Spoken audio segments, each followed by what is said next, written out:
ഞാനിപ്പോൾ നിൽക്കുന്നത് തമിഴ്നാട്ടിലെ ഒരു കാറ്റാടിപ്പാടത്താണ്. ഇതിൻ്റെ ലീഫുകൾ ഇങ്ങനെ കരയിക്കൊണ്ടിരിക്കുക. ഞാൻ പറഞ്ഞു വരുന്നത് സിനിമാ നടന്മാർക്കും ഒരു സമയമുണ്ട്. ആ ടൈമിൽ അവർ കൊടുങ്കാറ്റായിട്ട് വരും. അങ്ങനെ ഇന്നലെ ഒരാൾ വെള്ളിത്തെരയിൽ രാത്രി വന്നു.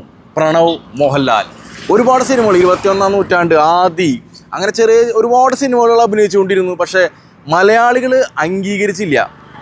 മോഹൻലാൽ എന്ന് പറയുന്ന ഒരു വലിയ മഹാനടൻ്റെ മകൻ്റെ ലെവലിൽ വന്ന് അഭിനയിക്കുന്നു എന്നുള്ളൊരു കാറ്റഗറിയിൽ എല്ലാവരും അവനെ കണക്കാക്കി. പക്ഷേ ഇന്നലെ രാത്രിയിലെ അദ്ദേഹത്തിൻ്റെ പ്രീമിയർ ഷോ വന്നു. ഡൈസറെ രാജാവിൻ്റെ മകൻ തന്നെയാണ് പ്രണവ് മോഹൻലാൽ എന്ന് തെളിയിച്ചു, പ്രൂവ് ചെയ്തു.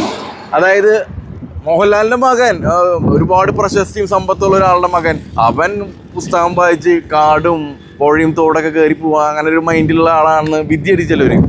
നോ, അവൻ കപ്പാസിറ്റി ഉള്ള നടൻ തന്നെയാണ് പ്രണവ് മോഹൻലാൽ എന്ന് പ്രൂവ് ചെയ്തു. ഇനി മലയാള സിനിമയിൽ ഒരു സൂപ്പർ സ്റ്റാർ ലെവലിലേക്ക് ആളും ഉണ്ടാവും, ചിലർക്ക് ഭീഷണിയായിട്ട് എന്നുള്ളൊരു വരവാണ് ആൾ പതുക്കെ അറിയിച്ചു കൊടുത്തത്.